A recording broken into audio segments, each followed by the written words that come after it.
আপনারা যে বক্তব্য দিচ্ছেন আমি লক্ষ্য করলাম, আপনারা বক্তব্য দিচ্ছেন মনের মধ্যে আপনারা একটা রাজনৈতিক উদ্দেশ্য আপনারা মনের মধ্যে রেখে বক্তব্য দিচ্ছেন। এটা তো কোনো রাজনৈতিক দলের একানোর জন্য নয়। এই জুলাই যুদ্ধ, আজকে জুলাই যুদ্ধ হওয়াতে আমি 17 বছর এডিশনাল এসপি ছিলাম। এখানে পুলিশ কমিশনার ছিল একজন ফ্যাসিস্ট, সে আমার জুনিয়র হওয়া সত্ত্বেও আমি কিন্তু এডিশনাল এসপি ছিলাম, আমি ডিআইজি প্রমোশন পাই নাই। তাতে এই জুলাই যুদ্ধ শুধু আপনাদের না, আমাদের ছাত্রদের সাথে অভিভাবকরা রাস্তা নেমেছিল, অস্বীকার করতে পারবেন?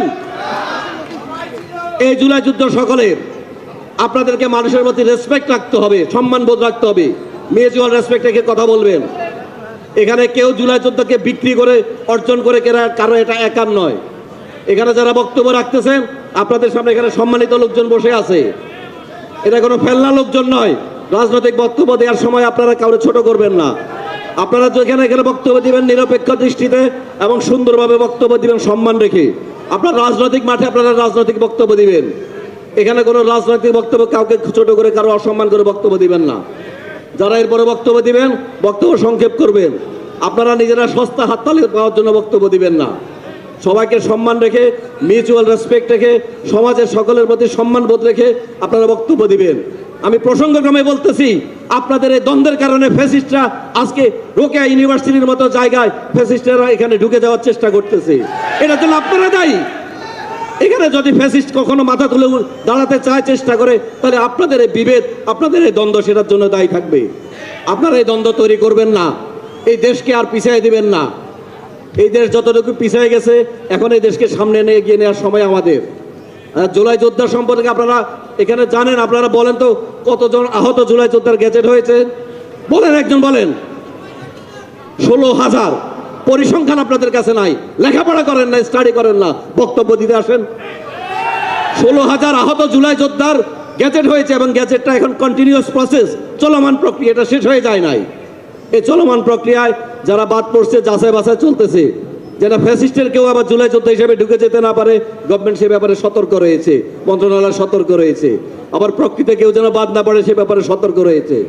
তো 16,000 এটা বড় সংখ্যা, 16,000-এর সংখ্যা আরো বাড়তেও পারে। কাজে এটা কন্টিনিউয়াস প্রসেস, এটা শেষ হয়ে যায় নাই। যারা বক্তব্য দিবেন সম্মান রেখে বক্তব্য দিবেন। আমি পুলিশ কমিশনার, এই রংপুর মেট্রোপলিটনের আইন শৃঙ্খলা দেখার দায়িত্ব আমার, এই হাউসের আইন শৃঙ্খলা দেখার দায়িত্ব আমার, মেট্রোপলিটন এলাকার পুলিশের আইন শৃঙ্খলা দেখার দায়িত্ব আমার। এখানে যারা সম্মানিত বসে আছেন এরা সম্মানিত লোক। এখানে যারা বসে আছেন জুলাই যোদ্ধা, জুলাই আহত পরিবার, নিহত পরিবার এখানে বসে আছেন। আপনারা যারা আছেন এখানে অনেকে আছে জুলাই যুদ্ধ করেন নাই, কিন্তু এখন আপনারা এখানে বড় বড় বক্তব্য দেন, বসেও আছেন, হাততালিও দেন। তাদেরকেও আমি চিনি। এটা শুধু আপনাদের মধ্যে না, সরকারি চাকরিজীবীদের মধ্যে আমি দেখেছি 5 তারিখের আগে পুলিশের এমন লোক আছে যে জুলাই যোদ্ধা ছাত্র জনতাকে গুলি করছিল, তারা এখন ভালো অবস্থায় আছে। আমরা তো সহ্য করে যাচ্ছি। এতদিনের যে রাজনৈতিক ইতিহাস সেটারই বা কি দাঁড়াবে, এই সকল কিছু বিবেচনা আমার কমন সেন্স বলে উনি ফিরে আসবে। শেখ হাসিনার আমলে দেখেছি যে জনাব তারেক রহমানের বক্তব্য প্রচার নিষিদ্ধ ছিল এবং সেটা কোর্টের আদেশ দিয়ে নিষিদ্ধ ছিল। সেটা যদি গণতন্ত্র না হয় তাহলে এটাই বা কি করে গণতন্ত্র হয়? দেখুন, উনি বাংলাদেশের নাগরিক, ওনার পরিবার এবং ওনার বাংলাদেশের রাজনীতিতে দীর্ঘদিনের অবদান আছে এবং ওনার পরিবারকে সপরিবারে হত্যা করা হয়েছে এবং বাংলাদেশের স্বাধীনতা সংগ্রামের তখন আওয়ামী লীগ ছিল একমাত্র রাজনৈতিক দল। তো সকল কিছুর বিবেচনায় ওনার বয়সও হয়েছে। বাংলাদেশে যদি উনি ফিরে না আসেন ওনার দলের অবস্থা কি দাঁড়াবে, বা ওনার এতদিনের যে রাজনৈতিক ইতিহাস সেটারই বা কি দাঁড়াবে, এই সকল কিছু বিবেচনা আমার কমন সেন্স বলে উনি ফিরে আসবে। মানতে হবে মানুষ আমাকে ভোট দিয়ে এমপি বানিয়েছে, এটা তো বিএনপিকে কঠিন সত্যটা মেনে নিতে হবে। মানুষের ভোটের অধিকারে যদি দল বিশ্বাস করে, মানুষের পছন্দের প্রতি যদি আস্থা রাখতে হয় এবং আমরা যে গণতন্ত্রের কথা বলছি সেটা যদি মানতে হয়, তাহলে আপনি যে প্রশ্ন করছেন যে আজকে একটি দল এই অনুষ্ঠান বর্জন করেছে, তাদেরকে তো আমার বলতে হবে যে তাহলে তো আপনারা গণতন্ত্রে বিশ্বাস করেন না, মানুষের রায়ের প্রতি আপনারা শ্রদ্ধাশীল নন। তাহলে 17 বছর কিসের জন্য আন্দোলন করেছেন? আজকাল তো গণমাধ্যম কেবল 26টা চ্যানেল নয়, আজকাল প্রত্যেকের হাতেই গণমাধ্যম আছে, যে যে শুনতে চায় তারা শুনতে পারবে। এভাবে তো আসলে কারো বক্তব্য প্রচার বন্ধ রাখা যায় না। একটা ডকুমেন্টারিতে সেখানে জুলাই বিপ্লবের কিছুটা বিকৃতি করা হয়েছিল। জুলাই বিপ্লবের প্রকৃত নায়কদের তাদের যে রোল ছিল সেটাকে খাটো করার চেষ্টা করা হয়েছিল দুর্ভাগ্যজনকভাবে, এবং এটা স্বয়ং প্রেসিডেন্ট তিনি স্বীকার করেছেন, যিনি মন্ত্রী তিনিও স্বীকার করেছেন। এবং আজকে যে প্রধানমন্ত্রী জুলাই জাদুঘর যে উদ্বোধন করলেন, সেখানেও আমি আশা করেছিলাম সবাই মিলে একসাথে এই উদ্বোধনটা হবে, কিন্তু সেখানেও কিন্তু এই কাজটি হয়নি। এটা আমাকে দুঃখ দিয়েছে। আজকে মহামান্য ভারপ্রাপ্ত প্রেসিডেন্টের বক্তব্যে আমি আশান্বিত হতে চেয়েছি, আশান্বিত হয়েছি। তিনি কিন্তু রিয়েলাইজ করেছেন তার বক্তব্যে যে এই ঐক্য, এই অনৈক্য আমাদের রাষ্ট্রের জন্য ক্ষতির কারণ হয়ে দাঁড়াবে। বিরোধিতা মানে কিন্তু শত্রুতা নয়। বর্তমান বিরোধী দলকে শত্রু ভাবছেন, তাদের যে আসল শত্রু দিল্লিতে বসে আছে সেই সম্পর্কে তারা ভুলে যেতে শুরু করেছেন। এটা দেশের জন্য অত্যন্ত অশনি সংকেত বলে আমি মনে করি। এবং আরো দুর্ভাগ্যের বিষয়, গতকাল আমরা বিভিন্ন শিক্ষা প্রতিষ্ঠানে আমাদের পরবর্তী প্রজন্ম ছাত্রদের মধ্যে যে হিংসা দেখতে পেয়েছি, এটাও আমরা যারা প্রবীণ তাদের জন্য দুর্ভাগ্যের বিষয় যে মাত্র 2 বছরের মধ্যে বা ফ্যাসিবাদ পতনের 2 বছরের মধ্যে এমন একটা পরিস্থিতি আমাদেরকে দেখতে হচ্ছে। তো সুতরাং এবারের যে ভুল ভ্রান্তি আমাদের হয়েছে, সেখান থেকে আমি মনে করি আমরা যারা দায়িত্বশীল আছি তারা শিক্ষা গ্রহণ করব। এবং বিশেষ করে আমাদের মনে রাখতে হবে, যারা সরকারে থাকবে তাদের দায়িত্ব বেশি। যে একটি গণতান্ত্রিক সরকার এখন ক্ষমতায় এসছে, যে সরকারটি জুলাই আন্দোলনের ফসল। জুলাই আন্দোলন না হলে এই গণতান্ত্রিক সরকারও আমরা দেখতে পেতাম না, এবং এই মুহূর্তে যে বিরোধী দলীয় নেতার আগমনে আপনারা জয়ধ্বনি এবং স্লোগান দিলেন, সেই স্লোগানটাও আপনারা দিতে পারতেন না। তো এই কারণে আমার প্রত্যাশা ছিল যে যেহেতু নির্বাচনের পরে এবং এই সরকার ক্ষমতা গ্রহণের পরে এবারই প্রথম জুলাইয়ে এই বর্ষপূর্তি অনুষ্ঠিত হলো আজকে, এই কাজটা আমরা সকলে মিলে ঐক্যবদ্ধভাবে করব। এবং সেখানে আমার প্রত্যাশা ছিল যে সরকারের তরফ থেকে তারা ইনিশিয়েটিভ নেবে যে একটি সর্বদলীয় কমিটি গঠন করে তাদের মাধ্যমে যাতে অনুষ্ঠানটা পালন করা হয়। এবং সেটা যদি করা যেত তাহলে আমরা আজকে জাতীয় ঐক্য দেখাতে পারতাম। এবং জাতীয় ঐক্য যে কিছুটা বিনষ্ট হয়েছে সেটা নিয়ে আজকে আমাদের যে ভারপ্রাপ্ত রাষ্ট্রপতি মেজর হাফিজউদ্দিন অবসরপ্রাপ্ত বীর বিক্রম, তিনি কিন্তু এই জন্য আজকে ক্ষোভ প্রকাশ করেছেন, দুঃখ প্রকাশ করেছেন তার অনুষ্ঠানে সমস্যা হওয়ার কারণে। এই দুঃখজনক অধ্যায়টা আমরা হয়তো এড়াতে পারতাম যদি আজকের সবগুলো অনুষ্ঠান আমরা আলাদা না করে আমরা ঐক্যবদ্ধভাবে করতে পারতাম। কারণ আমার ধারণা জাতি একটি ফ্যাসিবাদ বিরোধী ঐক্য দেখতে চায়, যে ঐক্যের মাধ্যমে 2024 সালে আমরা ফ্যাসিবাদকে বিদায় করতে পেরেছিলাম। এবং আরো দুর্ভাগ্যের বিষয়, গতকাল আমরা বিভিন্ন শিক্ষা প্রতিষ্ঠানে আমাদের পরবর্তী প্রজন্ম ছাত্রদের মধ্যে যে হিংসা দেখতে পেয়েছি, এটাও আমরা যারা প্রবীণ তাদের জন্য দুর্ভাগ্যের বিষয় যে মাত্র 2 বছরের মধ্যে বা ফ্যাসিবাদ পতনের 2 বছরের মধ্যে এমন একটা পরিস্থিতি আমাদেরকে দেখতে হচ্ছে। তো সুতরাং এবারের যে ভুল ভ্রান্তি আমাদের হয়েছে, সেখান থেকে আমি মনে করি আমরা যারা দায়িত্বশীল আছি তারা শিক্ষা গ্রহণ করব। এবং বিশেষ করে আমাদের মনে রাখতে হবে, যারা সরকারে থাকবে তাদের দায়িত্ব বেশি। এটা যেন আমরা সবসময় মনে রাখি। কাজেই জাতীয় ঐক্য করবার জন্যে দায়িত্বটা সরকারের বেশি, বিরোধী দলের দায়িত্ব হচ্ছে সেই ঐক্যের ডাকে সাড়া দেয়া। তো এই বিষয়টা আমরা যেন মনে রাখতে পারি। আর একটা কথা এখানে ভালো হয়েছে, এখন জামাত ইসলামের আমির এবং সংসদে বিরোধী দলের নেতা এবং আমাদের ডাক্তার শফিকুর রহমান এমপি শফিক ভাই এসছেন।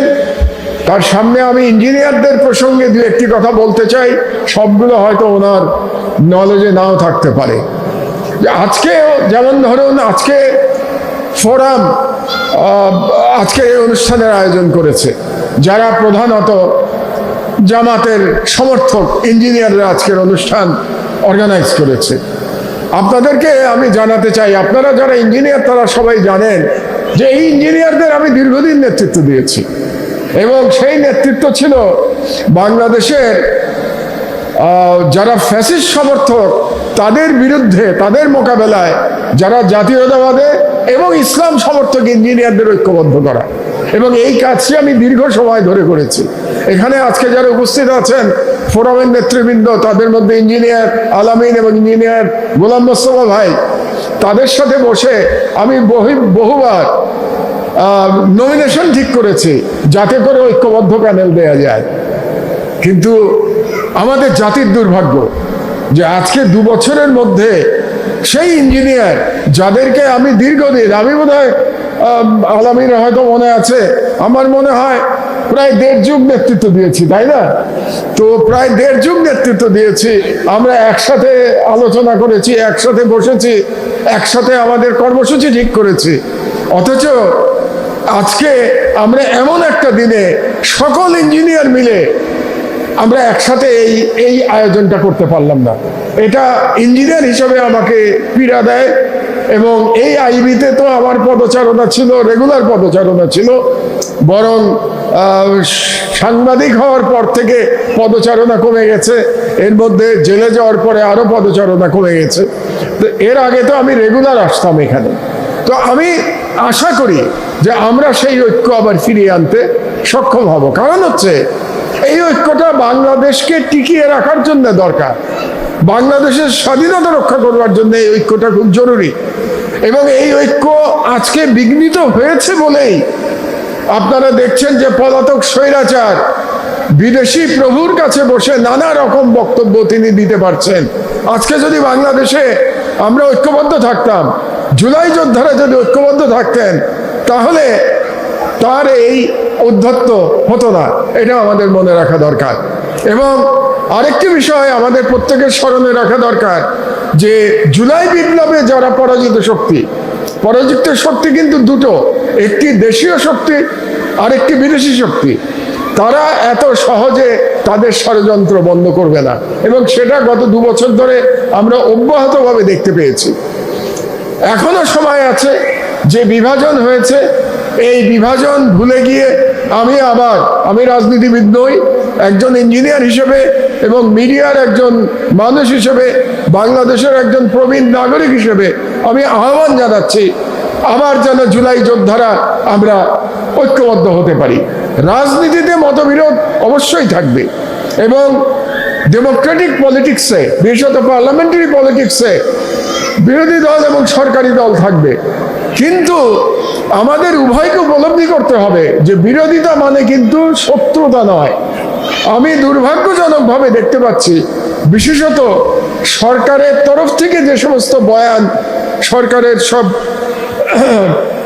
প্রভাবশালী ব্যক্তিরা দিচ্ছেন, সেই বয়ানের মধ্যে আমি যেন দেখতে পাচ্ছি যে তারা বর্তমান বিরোধী দলকে শত্রু ভাবছেন, এবং তাদের যে আসল শত্রু দিল্লিতে বসে আছে সেই সম্পর্কে তারা ভুলে যেতে শুরু করেছেন। এটা দেশের জন্য অত্যন্ত অশনি সংকেত বলে আমি মনে করি। কাজেই মাত্র 6 মাস গেছে এই সরকারের, 6 মাসের মধ্যেই আমি কোনো সিদ্ধান্তে উপনীত হওয়া আমাদের ঠিক হবে না, এবং মানুষ মাত্রই ভুল হয়, আমাদেরও ভুল হচ্ছে, 6 মাসের মধ্যে সরকারেরও ভুল হতে পারে। এখন আমাদের দেখতে হবে যে সেই ভুল থেকে সরকার শিক্ষা গ্রহণ করেন কিনা। আজকে মহামান্য ভারপ্রাপ্ত প্রেসিডেন্টের বক্তব্যে আমি আশান্বিত হতে চেয়েছি, আশান্বিত হয়েছে।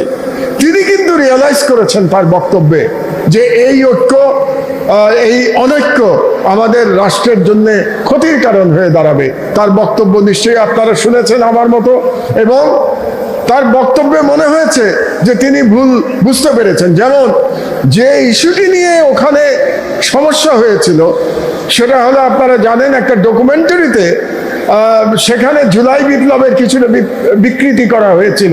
জুলাই বিপ্লবের প্রকৃত নায়কদের তাদের যে রোল ছিল সেটাকে খাটো করার চেষ্টা করা হয়েছিল দুর্ভাগ্যজনকভাবে, এবং এটা স্বয়ং প্রেসিডেন্ট তিনি স্বীকার করেছেন, যিনি মন্ত্রী তিনিও স্বীকার করেছেন। এবং আজকে যে প্রধানমন্ত্রী জুলাই জাদুঘর যে উদ্বোধন করলেন, সেখানেও আমি আশা করেছিলাম সবাই মিলে একসাথে এই উদ্বোধনটা হবে, কিন্তু সেখানেও কিন্তু এই কাজটি হয়নি। এটা আমাকে দুঃখ দিয়েছে। এরকম দৃশ্য আমরা দেখতে চাই নাই, যারা আমরা দীর্ঘদিন ধরে দেশের ভিতরে, দেশে থেকে এবং দেশের বাইরে থেকে সাধ্যমতো ফ্যাসিবাদের বিরুদ্ধে লড়াই করবার চেষ্টা করেছি, তাদের জন্য এই অনৈক্য দেখাটা খুব কষ্টকর। তো আমি আমার বক্তব্য দীর্ঘায়িত করব না, আমাদের প্রধান অতিথি চলে এসছেন এখানে। আমি শুধু ইঞ্জিনিয়ার হিসেবে আপনাদের বলতে চাই, আজকে যে সমস্ত ইঞ্জিনিয়ার এখানে উপস্থিত আছেন, এই ধরনের বক্তব্য ইঞ্জিনিয়ারদের আমি আগেও দিয়েছি, যে ইঞ্জিনিয়ারদের হাতে কিন্তু একটা দেশের ভবিষ্যৎ ডিপেন্ড করে, কারণ ম্যাক্সিমাম ডেভেলপমেন্ট কাজ যেটা সেটা ইঞ্জিনিয়াররা করে থাকেন। কাজে আমাদের যেমন টেকনিক্যালি আমাদেরকে উন্নত হতে হবে, তার সঙ্গে নৈতিকভাবেও আমাদের উন্নত হওয়া প্রয়োজন।